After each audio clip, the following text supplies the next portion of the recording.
বন্ধুসকল, বাহিৰৰ পৰা আমাৰ ইয়াত কেনেকৈ মাছ আহে সেইবোৰ আপোনালোকক দেখুৱাম। বলক আপোনালোকক দেখুৱাই যাওঁ কেনেকৈ কাটি আছে। বক্সখন কটাৰ পিছত আপোনালোকক দেখুৱাম। এনেকুৱা থাৰ্মকল বক্সত আহে মাছবোৰ।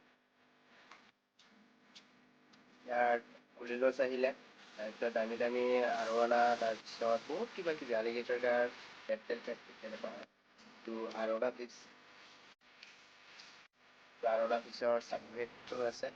এনেকুৱা তিনিটা মাছ আহিছে, চাম তিনিটা জিন্দা আছে নে নাই। যদি জিন্দা থাকে আপোনালোকক দেখুৱাম, কিবা হ'লেও দেখুৱাম আপোনালোকক। প্লিজ দেখুৱাম। বন্ধুসকল, দুখৰ কথা এটা মানে আৰৱনা আমাৰ মৰা আহিলে, তাতে বক্সৰ ভিতৰতে মৰি আছিলে। আৰৱনা সেইটো দাম কম, মোটামুটি 50,000 টকামান। চুপাৰ ৰেট আপোনালোকে দিব পাৰে, চুপাৰ ৰেট আৰৱনাবোৰ প্ৰাইচ দিলে আপোনালোকক দেখুৱাই দিছোঁ।